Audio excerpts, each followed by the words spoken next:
쌀 한 톨의 무게는 얼마나 될까? 내 손바닥에 올려놓고 무게를 잰다.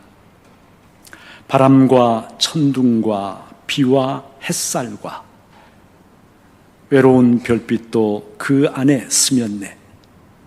농부의 새벽도 그 안에 숨었네. 나락 하늘 속에 우주가 들었네. 버려진 쌀 한 톨의 우주의 무게를, 쌀 한 톨의 무게를 재어본다. 세상의 노래가 그 안에 울리네. 쌀 한 톨의 무게는 생명의 무게, 쌀 한 톨의 무게는 평화의 무게, 쌀 한 톨의 무게는 농부의 무게, 쌀 한 톨의 무게는 세월의 무게, 쌀 한 톨의 무게는 우주의 무게. 여러분, 쌀 한 톨의 무게는 0.02g 정도 됩니다. 우리가 밥숟가락으로 밥을 이렇게 한 숟가락 뜨게 되면은요, 밥알이 보통 한 200여 개 정도 들어가는데, 그렇다고 해봐야 무게는 4g 정도에 불과합니다. 그런데 홍순관이라고 하는 이 사람, 쌀 한 톨의 무게는 0.02g이 아니다라고 말합니다. 온 우주가 이 쌀 한 톨 안에 들어있고, 그래서 쌀 한 톨의 무게는 뭐라고요? 우주의 무게, 이렇게 노래를 합니다. 생각해 보면 그렇습니다. 쌀 한 톨에 우주의 모든 것이 다 스며들어 있어요. 여러분, 비와 구름과 햇살과 천둥과 달빛과 별빛이, 농부의 땀과 정성이, 강과 흙이, 시간과 공간이, 여러분, 쌀 한 톨 안에 다 들어있어요. 그래서 온 우주가 함께 어우러지고 함께 협업해서 비로소 쌀 한 톨이 된 것입니다. 여러분, 그러니 어찌 그 무게를 잴 수 있겠습니까? 쌀 한 톨을 0.02g이라고 가볍게 말하는 것은 쌀 한 톨 속에 들어있는 우주의 기운을 헤아리지 못했기 때문인 것이죠. 여러분, 한자어로 쌀미자 어떻게 쓰는지 다 아시죠? 쌀미자. 여러분, 쌀미자 풀어보면은요, 88이 거기에 들어있습니다. 88. 왜 쌀미자 안에 88이 들어있을까? 제가 예전에 어느 글에서 보니까 쌀 한 톨이 완성되기 위해서는요, 농부의 손길이 무려 88번이 가야 비로소 쌀 한 톨이 완성된다고 해서 쌀미자를 88로 그렇게 쓴다는 이야기를 제가 읽은 적이 있어요.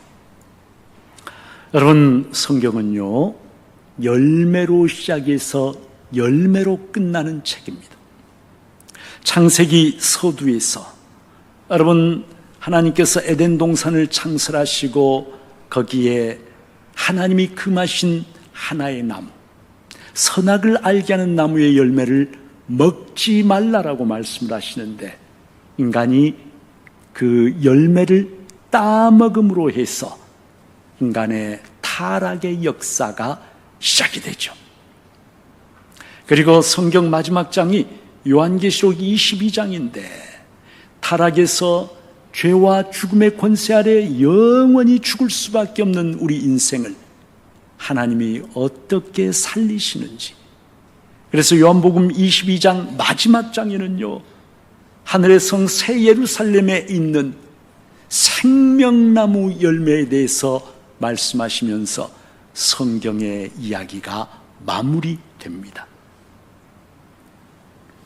그리고 선악을 알게 하는 나무의 열매와 생명나무 열매뿐만이 아니라 그 중간에 성경은 수많은 열매에 대해서 말씀을 하십니다. 이 수많은 열매들은 예수를 믿는 하나님의 자녀들이 우리의 삶 속에서 거두기를 원하는, 맺기를 원하는, 하나님이 기대하시는 그런 열매들에 대해서 여러분, 성경은 계속해서 성도들에게 말씀을 하십니다. 제가 다 말씀드릴 수는 없지만 몇 가지만 말씀드려 볼게요. 의의 열매가 있어요. 고린도후서 9장 10절에 보니까 심는 자에게 씨와 먹을 양식을 주시는 이가 너희 심을 것을 풍성하게 하시고 너희 의의 열매를 더하게 하신다. 의의 열매, 우리 성도가 이 땅에서 맺어야 될 의의 열매를 하나님이 더하여 주신다라고 말씀을 하십니다. 여러분, 에베소서 5장 9절에 보니까 빛의 열매에 대해서 말씀하십니다. 빛의 자녀들처럼 행하라. 빛의 열매는 모든 착함과 의로움과 진실함에 있느니라.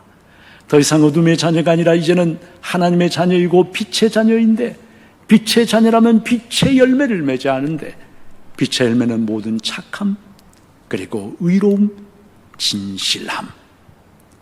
하나님의 자녀는, 성도는 이 땅에서 이런 빛의 열매를 맺으며 살아야 한다라고 성경이 말씀을 하시는 거지요. 갈라디아서 5장 22절 23절에는 저와 여러분이 잘 알고 있는 귀한 열매를 말씀해 주십니다. 바로 성령의 열매입니다. 오직 성령의 열매는 사랑과 희락과 화평과 오래 참음과 자비와 양선과 충성과 온유와 절제니 이 같은 것을 금지할 법이 없느니라 말씀을 하십니다. 예수 믿는 우리가 하나님의 성령으로 충만해지고 하나님의 성령에 붙잡혀 살게 될 때 우리의 성품, 우리의 인격에 맺히게 되는 아름다운 열매들, 그것이 바로 성령의 열매인데, 하나님은 우리에게 성령의 열매를 기대하신다라고 말씀을 하시는 거죠. 마태복음 3장 8절에는 회개의 열매에 대해서 말씀하십니다. 그러므로 회개에 합당한 열매를 맺고, 말로만 회개하는 것이 아니라 삶의 구체적인 행위로 회개에 어울리는 열매를 맺도록 하나님은 말씀을 하십니다. 또 로마서 6장 22절을 보니까 하나님은 우리에게 거룩함의 열매를 기대하신다라고 말씀합니다. 그러나 이제는 너희가 죄로부터 해방되고 하나님께 종이 되어 거룩함에 이르는 열매를 맺었으니 그 마지막은 영생이라. 성도 여러분, 예수를 믿고 하나님의 자녀가 된 우리들, 하나님의 거룩하신 분이기에 그 하나님을 닮아서 거룩함이라고 하는 열매를 맺고, 그 거룩함의 마지막이 영원한 생명, 영생이라고 우리들에게 일깨워 주시는 것이죠. 여러분, 거한다라고 하는 이 말은요, 스쳐 지나간다는 말이 아닙니다. 거한다라고 하는 이 말은 그냥 가끔 방문한다는 말이 아닙니다. 거한다라고 하는 이 말은 무슨 뜻이죠? 지속적으로 머무른다는 말이에요. 예수님 안에 지속적으로 머무를 때, 그리고 주님께서 내 안에 지속적으로 내주하실 때, 그럴 때 마치 가지가 포도나무에 붙어 있으면 포도나무가 계속해서 그 가지에 물과 영양분을 공급해서 가지가 저절로 탐스런 포도송이들을 맺게 되는 것처럼, 우리 역시 생명의 주인이신 예수님 안에 지속적으로 거할 때, 예수님 안에 머물러 있을 때, 그럴 때 하나님이 기뻐하시는 빛의 열매도 맺고 의의 열매도 맺고 성령의 열매도 맺고 그렇게 된다라고 말씀을 하시는 거예요. 여러분, 예수를 믿는다고 하면서 우리가 지속적으로 예수님 안에 거하지 않고 그냥 일주일에 한 번 정도 예배당을 찾아 나오고 방문을 하게 되면요, 지속적으로 공급을 받을 수가 없어요. 그렇게 되면 어떻게 됩니까? 내 심령이요, 은혜가 사라지고 메말라져요. 그래서 여러분, 죽게 되고 열매를 전혀 맺지 못하는 삭정이가 되어버릴 수가 있는 것이에요. 5절에 보니까 주님 이렇게 말씀하시죠. 그가 내 안에, 내가 그 안에. 그가 내 안에, 내가 그 안에 서로 거한다. 여러분, 참 얼마나 놀라운 말씀입니까? 그가 내 안에, 내가 그 안에 서로 거하면서, 여러분, 이 말씀은 아주 깊고 친밀한 사귐과 교제를 말하는 것이에요. 여러분, 어떤 사람 정말 깊게 친밀한 교제를 나누게 되면 어떻든가요? 그 사람이 내 마음 한가운데를 딱 차지해버립니다. 그 사람 생각이 떠나지를 않습니다. 자나깨나 생각을 하게 되고, 그렇게 되지 않아요? 그렇죠? 예, 바로 예수님과 그런 깊은 사랑의 교제, 자나깨나 주님이 좋고 생각이 나고 말씀을 읽고 기도하게 되고 주님의 뜻이 무엇인가를 묻게 되고, 여러분, 그것이 바로 그가 내 안에, 내가 그 안에 가면서 아주 깊고 친밀한 사랑의 사귐과 교제를 나누는 성도와 그리스도의 모습을 그렇게 표현한 거예요. 그가 내 안에, 내가 그 안에. 여러분, 요한계시록 3장 20절에 보니까요, 볼지어다 내가 문 밖에 서서 두드리노니 누구니 내 음성을 듣고 문을 열면 내가 그에게로 들어가 그와 더불어 먹고 그는 나와 더불어 먹으리라 말씀을 하십니다.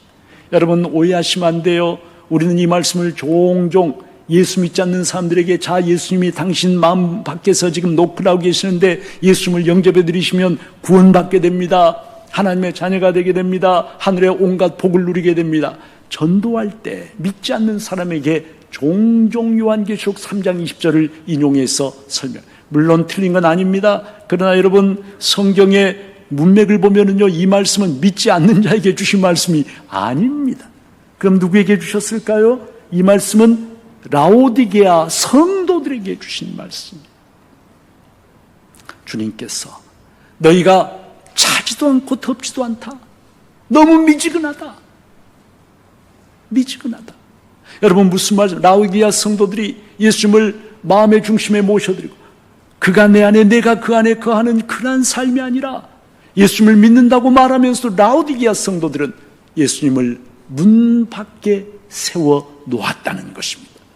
예수님과 그가 내 안에, 내가 그 안에 거하는 그런 깊고 친밀한 사랑의 교제가 없이 문 밖에 세워놓고 손님 취급을 했다는 것입니다. 여러분, 그러면은 어떻게 될까요?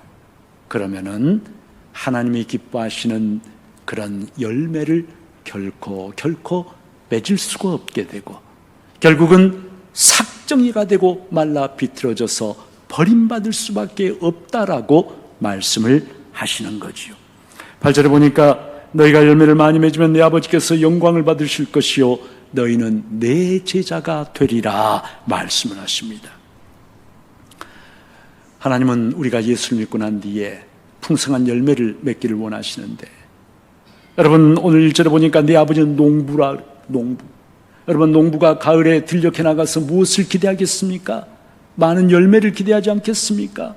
농부가 가을에 되어 들녘에 나갔는데 여러분, 벼에 쭉정이만 있고 알곡은 하나도 없다면 어떻게 돼? 얼마나 실망스럽겠습니까? 얼마나 마음이 아프겠습니까? 마찬가지죠. 농부이신 하나님께서 인생의 가을에 우리에게서 열매를 기대하시는데, 열매를 맺으라고 하나님께서 건강도 주시고 그리고 시간도 주시고 물질도 주시고 재능도 주시고 자유도 주시고 좋은 것을 계속 이렇게 주셨는데, 저와 여러분이 예수를 믿고 삶 속에서 하나님이 기뻐하신 열매는 하나도 맺지를 못하고 빈 쭉정이만 있다고 한다면, 아니면은 잎만 무성한 무화과나무처럼 열매는 없고 잎사귀만 무성하다고 한다면 얼마나 농부이신 하나님의 마음을 아프게 하는 것일까? 여러분, 성경이 지금 저와 여러분에게 그걸 말씀하시는 거예요. 하나님은 농부시고 우리에게서 열매를 기대하시는데, 그 열매를 맺는 방법은 생명의 주인이신 예수님 안에 거하는 것인데, 그렇지 못하고 예수님을 내 마음 바깥에 세워놓았을 때 나는 인생의 가을에 하나님 앞에 내놓을 아무런 열매가 없는 빈 털털이 인생이 되고 만다는 것을 성경이 지금 우리들에게 일러주고 있는 것입니다. 여러분, 로라라고 하는 간호사가 있었어요. 이 로라가 돌보는 환자 중에 우울증과 자폐증으로 심각한 정신질환을 앓고 있는 한 여자 환자가 있었습니다. 이 환자는 삶의 의욕을 다 상실해버리고 눈을 감고 입을 꽉 닫고 무엇보다도 마음을 꽉 닫아버리고 그리고 마치 죽은 사람처럼 병상에 누워 있었습니다. 로라는 이 환자가 너무나 불쌍해서 매일 이 환자에게 다가가서 그녀의 손을 꽉 쥐고 그리고 귀에다가 속삭였어요. 하나님은 당신을 사랑하십니다. God loves you. 오고 가며 몇 차례씩, 하루에도 몇 번씩 God loves you. God loves you. 이 여자 환자는 미동도 하지 않았습니다. 아무런 반응을 보이지 않았어요. 그러기를 무려 6개월. 6개월이 지나자 어느 날 이 여자 환자가 눈을 뜨고 말도 안 되는 소리라고, 하나님이 나를 사랑하신다고요? 말도 안 돼요 라고 하면서 고개를 흔들면서 부정을 했어요. 로라는 즉시 성경을 가져와서 요한복음 3장 16절을 펴고 하나님이 세상을 이처럼 사랑하사 독생자를 주셨으니 이는 저를 믿는 자마다 멸망치 않고 영생을 얻게 하려 하십니다. 이 말씀을 가지고 하나님이 로라를 얼마나 사랑하시는지, 하나님께서 얼마나 로라에게 영생의 선물을 주고 싶어 하시는지를 그녀에게 자세하게 그리고 간절한 마음으로 설명을 해 주었습니다. 놀랍게도 이 여자 환자는 로라의 그 설명을 듣고 그 자리에서 예수님을 주님으로 영접했습니다. 예수님을 주님으로 영접하고 나자 이 여자 환자가 세상을 보는 눈이 달라졌어요. 병세가 놀랍게 빠른 속도로 호전이 되었습니다. 건강을 되찾고 얼마 후에는 퇴원을 하게 되었습니다. 퇴원을 한 이 여자가 우연히 보지도 못하고 듣지도 못하는 6살 난 한 여자아이의 가정교사를 누군가가 구하고 있다라고 하는 광고를 보게 되었어. 절망의 밑바닥에서, 인생을 다 포기해버린 그 절망의 밑바닥에서 나를 건져주신 하나님, 하나님의 그 놀라운 사랑을 생각하면서 보지도 못하고 듣지도 못하고 절망의 밑바닥을 헤매고 있을 그 어린 영혼을 불쌍히 여기는 마음으로 시카고에서 엘라베마 시골까지 이 아이를 찾아가서 그 아이의 가정교사가 되었습니다. 보지 못하고 듣지 못하고, 여러분 듣지 못하면 어떻게 되나요? 말도 할 수가 없게 됩니다. 이 아이 그냥 매일 짐승 같은 이상한 소리를 분노에 차서 막 이렇게 내면서 모든 일에 반항적이고 부정적이고 그리고 모든 일에 분노가 가득한 그런 모습을 보여주었습니다. 이 아이를 붙잡고 이 가정교사 여자가 물, 워터, 이 단어 하나를 가르치는데 얼마가 걸리면 무려 6개월이 걸렸어요. 살아있는 감각이라고는 촉각뿐인데 물을 만지게 하고 손바닥에다가 물, 워터 수십 번 수백 번을 그렇게 쓰니까 6개월이 지나서야 비로소 워터라고 하는 말을 이 아이가 이해를 하게 되었어요. 하나님의 사랑으로 이 아이를 가르치고 또 가르치고 하다 보니까 마침내 짐승처럼 신음하면서 분노만 표출하던 이 아이가 마음을 열고 이 여자 선생님을 자신의 마음속에 받아들였어요. 그리고 선생님이 가르쳐 주신 것을 순종해서 하나씩 하나씩 배우게 되었습니다. 이 여자아이 마침내 삼중의 장애를 가진 사람으로서는 처음으로 대학에 들어가고 대학을 졸업하고, 그리고 많은 장애인들을 돕는, 그리고 장애인 비장애인을 막론하고 환난과 어려움 가운데 있는 수많은 사람들에게 삶의 꿈과 용기, 희망을 불러일으킨 위대한 사람으로 쓰임받게 되었는데, 여러분이 짐작하시다시피 이 사람이 누굽니까? 삼중고의 성녀로 불리는 헬렌 켈러와 그를 끝까지 하나님의 사랑으로 가르쳐준 그의 선생님 앤 설리번 여사의 이야기입니다. 로라라고 하는 한 간호사, 힘든 병실에서 그 누구도 거들떠보지 않는 그곳에서 하나님의 말씀을 가슴에 품고 하나님의 사랑을 가지고 버려져 있는 그 한 사람을 찾아가서 마침내 그의 마음을 열고 그에게 복음을 전해서 로라는 앤 설리번이라고 하는 하나의 열매를 맺었어요. 앤 설리번, 자기가 받은 그 하나님의 은혜가 감사해서 엘라베마 시골을 찾아가서 헬렌 켈러라고 하는 이 반항적인 아이, 헬렌 켈러 하나의 열매를 얻었어요. 그런데 헬렌 켈러를 통해서 거두게 된 열매는 여러분, 헤아릴 수가 없어요. 그런 말이 있죠. 한 개의 사과 안에 들어있는 씨앗의 숫자는 헤아릴 수가 있지만 하나의 씨앗 안에 들어있는 사과의 숫자는 헤아릴 수가 없다. 수많은 사람들이 로라, 앤 설리번, 그리고 헬렌 켈러를 통해서 흐른 하나님의 그 엄청난 사랑에 접하고 인생의 환난과 인생의 장애물 앞에서 용기와 꿈과 희망을 얻는 놀라운 역사가 일어나게 된 것입니다. 성도 여러분, 열매의 계절 가을입니다. 자연은 정직하게 가을이 되니까 여러분, 농과 밭과 들판에 하나님의 섭리에 따라서 많은 열매들을 다양하게 맺고 그것을 우리에게 주고 있습니다. 열매의 계절 가을인데 과연 나는 예수를 믿고 내 삶에서 어떤 열매를 맺었는가, 맺고 있는가? 하나님은 나에게 시간과 물질과 재능과 모든 좋은 것을 나에게 주셨는데 나는 과연 그것들을 가지고 하나님이 기뻐하시는 어떤 열매를 맺었는가? 여러분, 우리가 하나님 앞에 서서 인생의 가을에 내 인생을 결산해야 되는 그날이 반드시 있게 될 텐데, 그때 우리가 빈털터리로 하나님, 저는 내놓을 것이 아무것도 없어요, 그렇게 말해야 한다면 얼마나 부끄럽고 두려운 일이겠습니까?